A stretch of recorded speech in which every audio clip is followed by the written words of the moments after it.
In this video, I'm going to be talking about the 3 best GPS watches for hiking. So what we basically look for whenever we're testing them all out, were how they actually performed, how durable they were, and also the price. And then we tried the best we could to find one that's a little bit cheaper, one that's middle of the range, and then one that's more expensive as well. So you can basically go off whatever your budget is. But let's start with the number 3 pick. It's going to be the Casio Pro Trek. And I'm not the biggest fan of wearing watches, but I do occasionally. And the Pro Trek has been one of my favorites. It's fairly expensive, but it's great for the outdoors. It's easy to set up and read, and it's actually one of the more comfortable models on the market. The battery could be a bit better, and there's a few other minor things that could definitely be changed. That's something that pretty much all watches face. And let's start with the Pro. So it connects really well with your phone and email. There's a lot of great apps you can purchase as well. It seems to be one of the most durable watches I've tested, and then it tracks your fitness just as good as any like Fitbit or anything like that, which is definitely awesome. Okay, so cons, it's fairly expensive.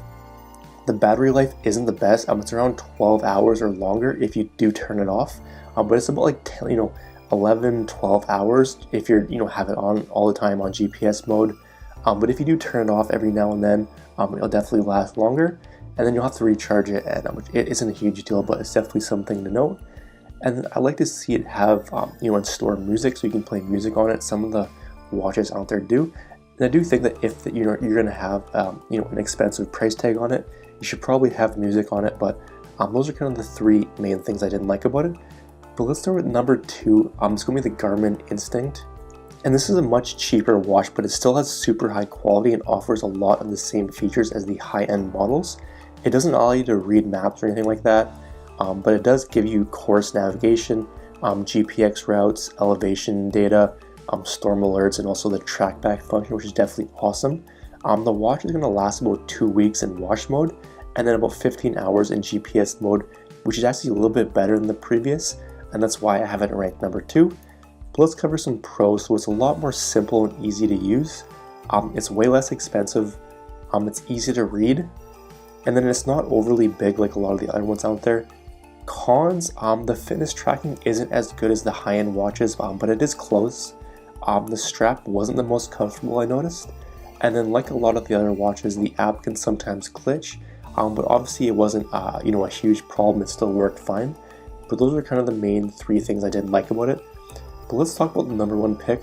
It's going to be the Garmin Fenix 5 Plus.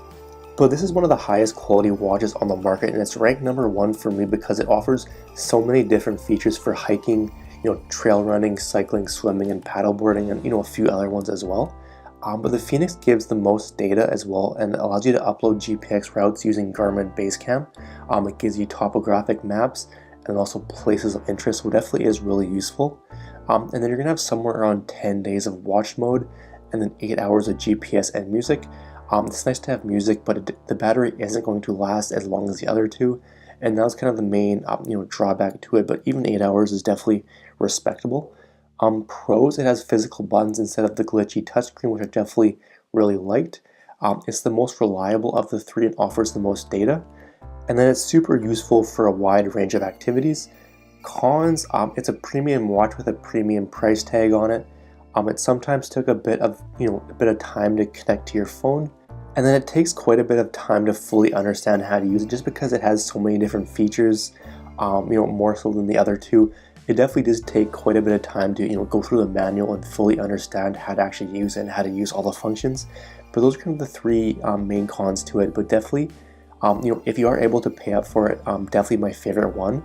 But if you would like to see more images or more reviews, or you want to pick up any of these for the lowest price available, click the link in the description down below. At the time of this video, that was the best place I could find each of them. So you can go ahead and check out the current price if you want. And if you have any questions, leave a comment down below. I'll get back to you as soon as I can. And I will just mention our monthly gear giveaway. So if you want to enter in, all you have to do is subscribe to the channel, like this video, and then comment giveaway down below. Simply do these 3 things and you'll be automatically entered. Alright, so that's going to be it for the video. Hope you enjoyed, and we'll see you in the next one.